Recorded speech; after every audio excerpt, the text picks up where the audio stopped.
Well, hi everybody. So I hope you're all surviving the COVID-19 quarantine. This is the last presentation of the class that normally I would be giving you this week.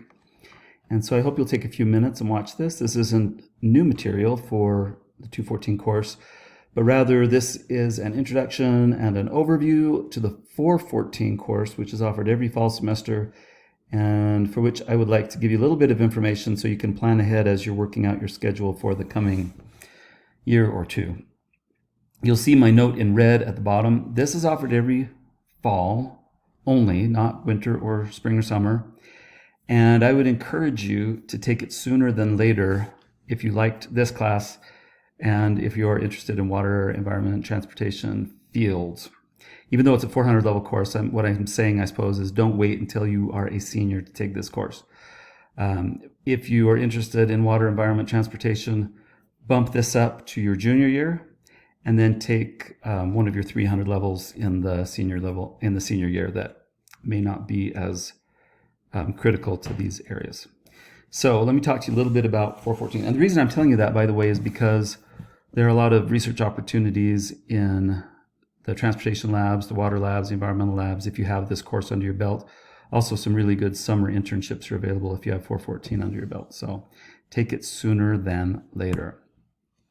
So what is this class about? Well, we start sort of in the middle of where we were with 214, which actually for this semester is good because our semester was kind of messed up thanks to coronavirus. So we're going to jump right in the middle with cartography and map making. And we'll talk a little bit more about techniques and tools for making appropriate looking maps and symbology and all of the associated accoutrements of nice engineering map making. We also do a little bit more with GPS.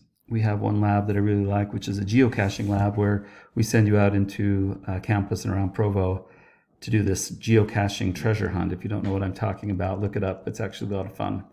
And we use that to study GPS error and uncertainty, and also to just get outside in the early fall and have a nice outdoor experience before we spend the rest of the semester sitting at computers. Infrastructure siting is something that those of you who are completing Lab 11 and 12 for 214, you're having a little bit of experience with. And so we're going to jump back into infrastructure siting. For example, on the right-hand side, you see a cellular phone tower suitability study in Bonneville County, Idaho. And on the left side, sites for constructing biofuels manufacturing plants. This is where I think GIS gets really interesting and fun. It's where you're using all of the tools that you've learned to actually make a decision or analyze a problem and come back with a result like this little splotch of green on the right side of your screen that shows an optimal area to place a cell phone tower in Bonneville County, which, by the way, if any of you are from southeastern Idaho, I would go buy a piece of property right in the middle of that green splotch and lease it out to Verizon or Sprint or somebody, because the cell phone tower coverage, turns out, there is really terrible. Phone calls always drop there. You will learn a lot with modeling.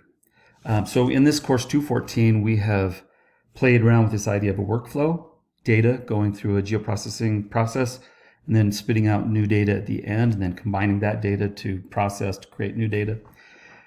In 414, we actually take that concept and we use a model designer tool in ArcGIS Pro that allows you to draw your model, like on the screen here, and then hit run and actually have it do all of the processes in your model and spit out a result at the end, which is really cool. It's a sort of visual programming environment. I quite enjoy it. I think it's a neat way to analyze geospatial data and to build a model and assemble all the parts and the components and then run it. It allows you to share that model with other people. It allows you to, it's really great for doing homework, because when you build your model like this and run it, if you're not getting the result you want, you can go back into the one analytical tool that's causing you trouble and make a little change. For example, instead of buffering 50 meters, buffer 100 meters, or instead of intersecting, you could, if you realize, oh, I should have put an erase here, well, you could swap out your intersect with an erase and then just hit go and have it run the whole entire thing again. So we spent a lot of time modeling in GIS in 414. Here's another view of ArcGIS Pro Model Builder. There's an equivalent kind of system in quantum GIS. And now that several of you are starting to learn quantum GIS or QGIS, we may take on the challenge of redesigning some of these labs so that you can do them either in ArcGIS Pro or in QGIS. No promises, but we'll see, because it's nice if you have a Mac or Linux machine and you want to run QGIS.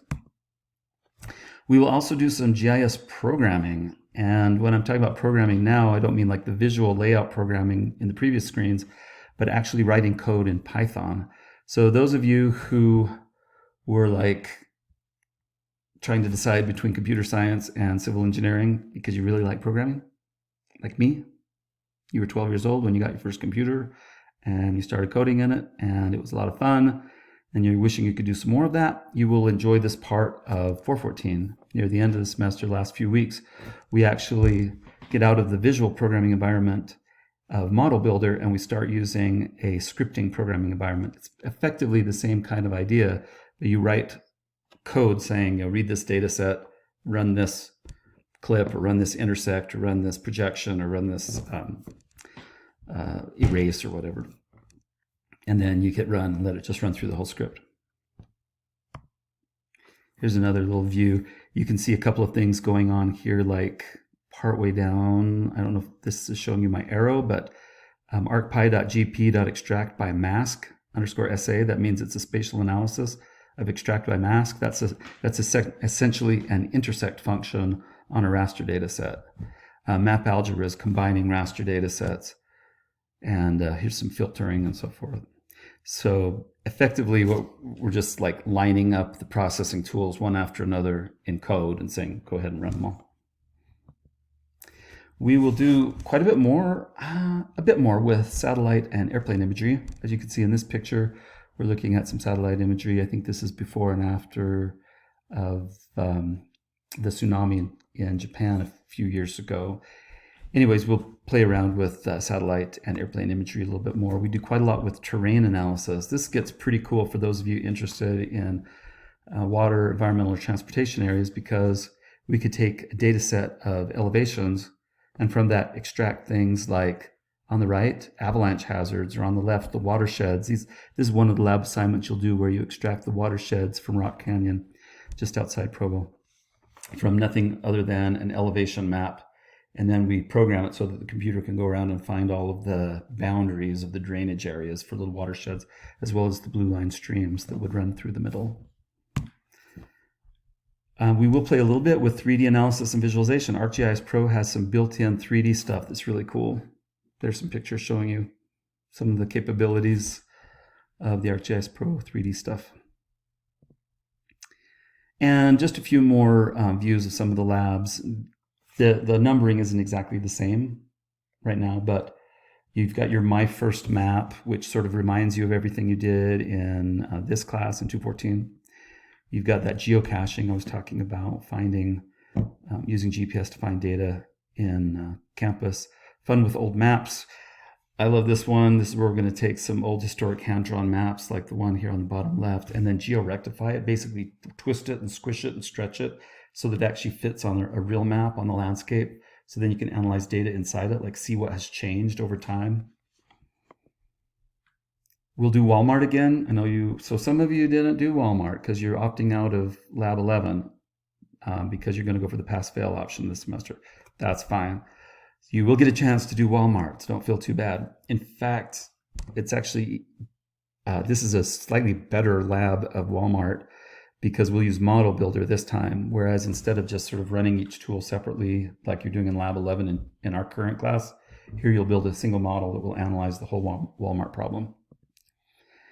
NDVI, this gets into agriculture and land use analysis from satellite. So here we are looking down from space, trying to identify vegetation on the ground and looking at the signal that's bouncing back from the Earth up to the satellite, and from that signal determining what kind of thing is on the ground. In this case, this NDVI calculation is used to identify whether or not there's vegetation. Here's my avalanche hazard detector for those of you who like to ski. Watershed hydrography in Rock Canyon. This model that we're building here, you can run anywhere in the country and identify drainage areas. And you'll build a good-sized model like this one here. It's not the biggest model I've seen, but it's a pretty good-sized model to analyze raster data and extract the stream center lines and those watershed boundaries.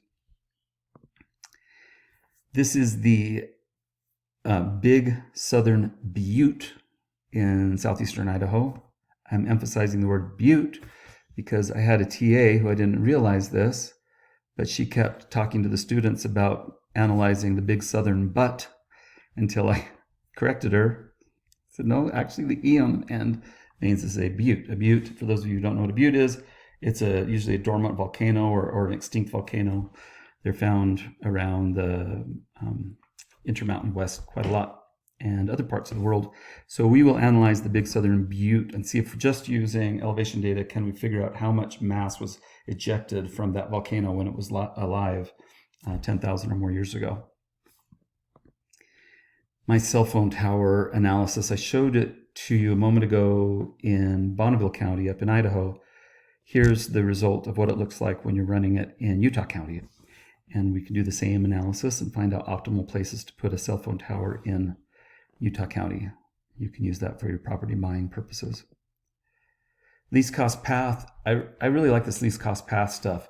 It's basically asking the question, what's the shortest distance between point A and point B? Here we have point A, which is the towers. These are the windmills, the electric windmill generating towers down in Spanish Fork Canyon. And up here we have a data center being put in near Bluffdale. And the question is, what's the shortest distance between A and B so that we can run new electric power lines to get power from the windmills up to Bluffdale? And you would think the shortest distance would be a line going right through here, but actually the shortest distance wraps around the south end of Utah Lake and comes up the side here up through to the west of Saratoga Springs. Why is that?